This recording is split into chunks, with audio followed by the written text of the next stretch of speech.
Today on Eagle News, an international fashion show comes to Georgia Southern. We give you an inside look on the women's rifle team, and we tell you what's new with public safety.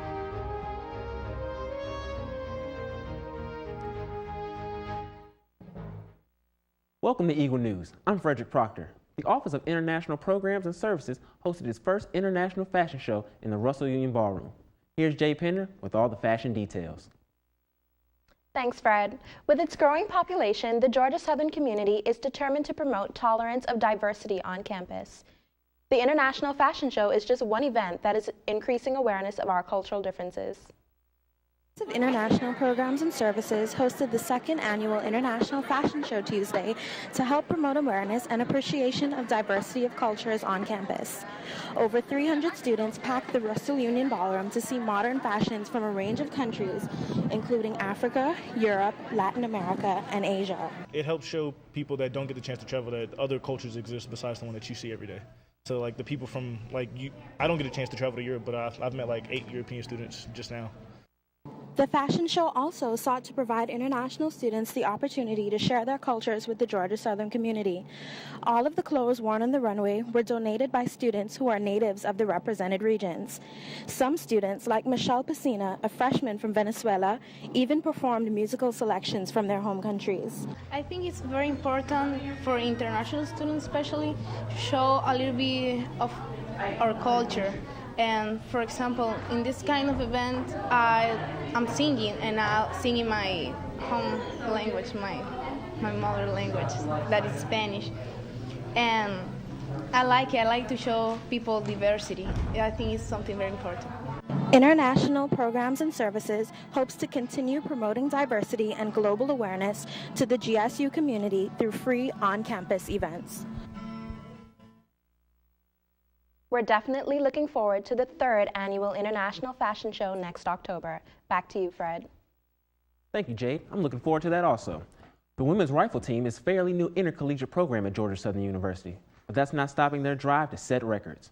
Austin Smith goes to the Shooting Sports and Education Center and gives you guys an inside look on how they aim for success.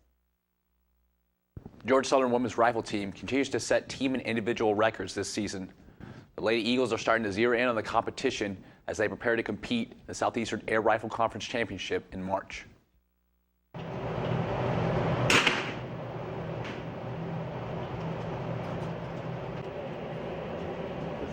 When talking about NCAA Division I level sports, a women's rifle team may go unnoticed. There are only 22 women's rifle Division I teams in the country.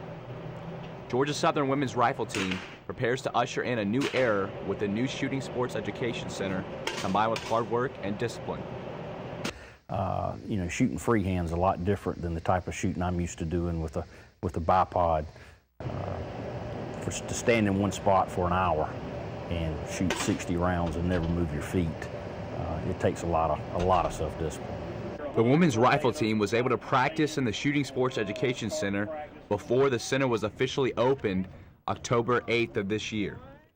The girls believe that the center could help the learning curve for the team getting back to where they need to be for competition. It's a lot easier this year for us, though, because we have this facility to shoot in, so it's very similar to competitions that we go to. And since that's the case, I think that our scores are going to rise even higher, faster than they did previous years. Tori explains that the hard work put in to compete as a rifle team has benefits that pay off long term. It's a life skill that we're being taught throughout college, that it's a defense, like we're getting taught how to shoot things, so it can come in handy later in life. Like some people don't ever play their sport again, but we'll always be able to use these techniques that we're being taught. The Georgia Southern women's rifle team prepares to finish their first season of competition at the Shooting Sports Education Center and hopefully send some team members to nationals or the Olympics. Reporting for Eagle News, I'm Austin Smith. The team's next competition is February 23rd at the Citadel. You don't want to get in trouble with the women's rifle team, Fred. No, sir, Austin, I do not. And I also don't want any trouble with public safety. Officers are now getting body cams to better serve the Georgia Southern community. Jordan Kelly has all the information you need. The University Police Department's decision to implement body cameras hopes to provide a better sense of security for all Eagles. Let's take a look. In the past few years, some may say tension levels between police and community members is as high as it was during the 1960s civil rights movement, if not higher. After instances where victims like Michael Brown's and Eric Garner's lives were taken by cops, the trust between the police and community members seems to be getting worse. Even at Georgia Southern University, there is a divide or lack of trust between the police and students. Georgia Southern is trying to do something about that distrust that seems to continue building between community and their officers. For us, it creates that openness, that transparency, which is what we want here. We want people to know. So this is a definite way that people can see exactly what our officers are doing and how they're handling situations. The university's plan to start using body cameras has been in the works for years, but was recently implemented in September of this year. The department had to find funding for the cameras. The cost of these cameras? $100,000 to get them up and running. In August of this year, the police department at Georgia Southern joined the growing number of colleges and universities that are implementing body cameras. So far, the University of Georgia and Kennesaw State are the few that have them. According to Georgia Southern criminal justice professor Chad Posick, the more institutions that get the body cameras, the more research that can be done, and soon they will become more frequently used on college campuses. Obviously now there's more attention to police-community relationships, as well as sort of monitoring the police and making sure that they're held accountable for their behavior. So I think that police departments are now seeing the need for like a formal way of videotaping and holding individual officers accountable for their actions. All 34 officers at Georgia Southern went through training to ensure that the cameras are used properly. Hopefully, the cameras will lead to an even ground between officers and community members. Interim Police Chief Laura McCullough says only time will tell how effective the body cameras will be on our campus. Back to you, Fred. Thank you, Jordan, for that outstanding reporting. In other sports news, the men's basketball team is already on a roll this season. Hanner Fieldhouse will definitely be packed when it comes up this upcoming season. Chris Ogletree has some highlights. Hey, Chris. What's going on, Fred? Georgia Southern's men's basketball team played their very first game against Weber International. Let's see how they did. On November 13th, the Georgia Southern University men's basketball team opened the season up against Weber International. The game started off slow. The score was 4-3 with a little over 3 minutes into the game. After a three-pointer by Ike Smith to make the score 7-3, Georgia Southern never looked back. They went on a 17-0 run. During this run, Mike Hughes, Tookie Brown, and Ike Smith all knocked down three-pointers, followed by a layup by Jason Burnell.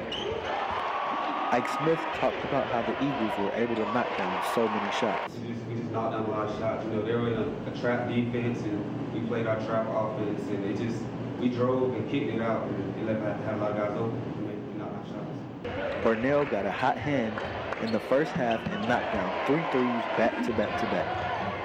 Georgia Southern shot nearly 48% from beyond the arc in the first half. Burnell explained what led to his shooting success. Coach always tells me, shoot with confidence, play with boys, and my shot was there, so I kept shooting the ball and kept on it. At the start of halftime, Georgia Southern was up 60-24. In the second half, Georgia Southern increased their level of play even more. The majority of their points were fast break points. The Eagles scored 22 points in the open court in the second half. Coach Byington felt that the second half was what made the game. Well, the biggest difference was the second half, and that was our main point of emphasis at halftime, to talk to the guys about, about building habits, and that's what we want to do regardless of the opponent. The Eagles finished the game very strong with a powerful dunk and an alley-oop near the final buzzer. The final score was 116-49. The team was excited after the game, ready to take on their next opponent at Ole Miss. The Eagles are now 3-4 on the season. Back to you, Fred. Hopefully the Eagles can keep the gym jumping. The Wildlife Center has been a part of the Georgia Southern community since 1990, and it hasn't stopped being one of the main attractions since its opening. The Wildlife Center delivers daily educational programs and gives audiences an opportunity to come face-to-face with various species ranging from cockroaches to birds of prey and reptiles.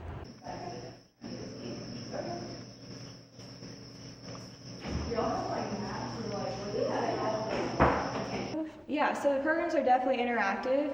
They're educational and interactive. So what we usually do is we bring out an animal, talk about it for a couple minutes, and then allow the audience to touch the animal if they want.